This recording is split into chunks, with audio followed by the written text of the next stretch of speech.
За распадом Российской империи последовали действия Грузии по аннексии территории Южной Осетии, захватить земли, убить как можно больше осетин и полностью интегрировать оставшихся в живых в грузинское общество. Все тяготы того времени пережили предки Земфиры Тедеевой. Они жили привычной жизнью, воспитывали детей, поднимали хозяйство в селе Корнис. Дедушка Земфиры, Падо Тедеев, был женат. У него было 4 детей. 2 мальчика и 2 девочки. В 1920 году, когда меньшевистская Грузия огнем и мечом прошлась по Южной Осетии, он вместе с семьей отправился через перевал. Путь был длинный, никто из них не знал, что ждет впереди, доберутся они или нет, спасутся ли. По узкой горной тропе тянулись километры людей, пешком, на обозах, шли днем и ночью. А голод и холод не щадил никого. Добраться всей семьей до Северной Осетии Падо не удалось. По дороге он потерял сына Дмитрия. Падо не знал,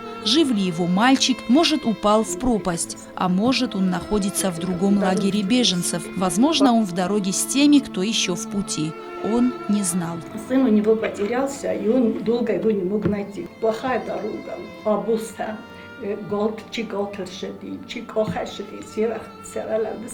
Естественно, когда женщин голодные они же все. Начал тиф бушевал во все, и в дороге люди умирали. Он долго искал своего сына, жена у него умерла тоже по дороге тифом. Матей Санакоев – участник Первой мировой войны, кавалер Георгиевского креста, кавалер орденов Святой Анны II и III степеней, Святого Станислава II и III степеней, Святого Владимира IV степени. Санакоев – один из тех, кому в 1920 году пришлось бороться с бесчеловечным врагом. Он возглавлял один из отрядов. Из воспоминаний Матей следует, через какой страшный путь, полный испытаний и мучений, пришлось пройти нашему народу.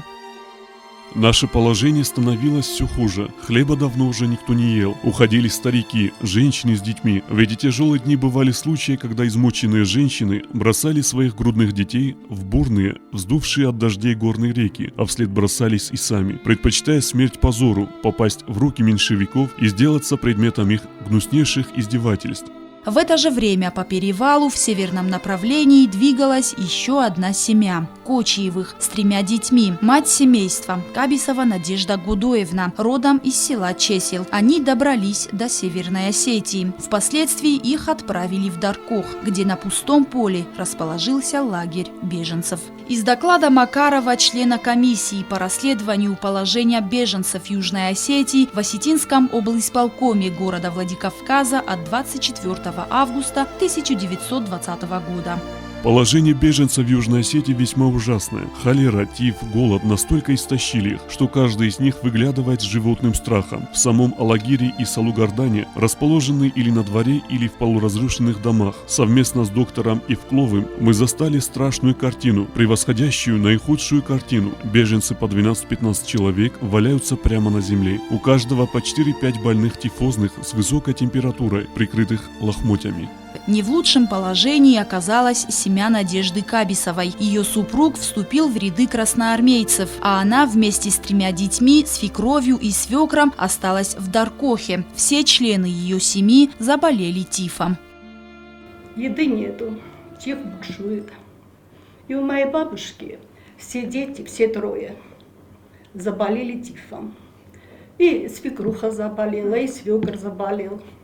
Все заболели. И она их поодиночке, на себя, военные им выкопали большую яму, и она их поодиночке туда на себе тащила. Она говорит, я их на себя взвалю, и так иду, и так я их бросаю в эту яму.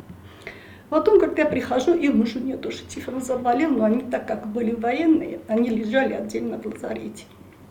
И вот она, я говорит, прихожу в лазарет, а он говорит, лежит и меня спрашивает, как наши дети. Я говорю, ну, ничего, ничего, все хорошо. Возвращаюсь домой, опять там кто-то умирает. И обратно я их собираю. Так она всех похоронила, всех абсолютно. И свекруху, и свекра. И она осталась совсем одна, и детей. А потом и муж умер. Но мужа военные похоронили, они отдельно хоронили. Пережив все тяготы геноцида, судьба преподнесла Надежде Кабисовой возможность начать жить заново. Она знакомится с Падотедеевым на кладбище, где были похоронены их близкие. Вскоре они поженились. Она все время ходила и плакала над могилой. И там тоже девушка приходила, тоже мама же не умерла. И она тоже приходит к матери и плачет. И они там познакомились с моей бабушкой. А это была дочка моего деда, старшая. Дочка потом познакомила мою бабушку с отцом. А ей было уже некуда деваться. В Антонине особо ничего не было. Ну и они стали вместе жить. И когда они сюда приехали... Вернувшись в Южную Осетию, Падотедеев и Надежда Кабисова восстановили хозяйство. У них родились дети. Однако Падо не терял надежды найти своего сына Дмитрия, которого потерял по дороге в Северную Осетию. И вот в один день он получил весть. Кто-то увидел похожего на его сына мальчика и указал место его нахождения.